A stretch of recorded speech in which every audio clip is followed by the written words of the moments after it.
இந்தியாவை முஸ்லிம்கள் ஆட்சி செஞ்சிட்டு இருக்கக்கூடிய அந்த காலகட்டத்துல இந்தியா எப்பேற்பட்ட வரலாற்று சிறப்பு மிக்க ஒரு நாடா இருந்தது அப்படிங்கிறத தொடர்ச்சியாக ஒன்றன் பின் ஒன்றாக பார்த்துக்கிட்டு இருக்கிறோம்.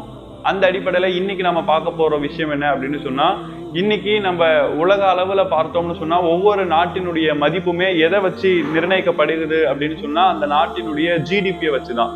அந்த அடிப்படையில இன்னைக்கு நம்ம 2025 வாழ்ந்துகிட்டு இருக்கிறோம் அப்படின்னு சொன்னா, போன வருஷம் ஒவ்வொரு நாட்டினுடைய ஜிடிபி எவ்வளவு இருந்தது அப்படின்னு சொன்னா, யுனைடெட் ஸ்டேட்ஸோட ஜிடிபி 2024 25.43 ட்ரில்லியன் இருந்திருக்கு.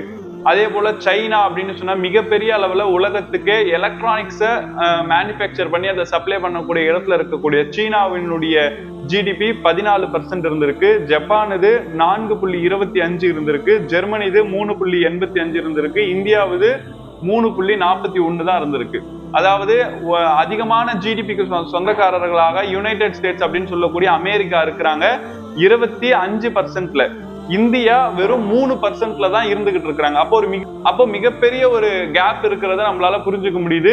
ஏன்னு சொன்னா இந்தியா 3%லயும் அமெரிக்கா 25%லயும் இருக்கிறனாலதான் அமெரிக்கா இன்னைக்கு உலக அளவுல மிகப்பெரிய நாடா இருந்துகிட்டு இருக்கு.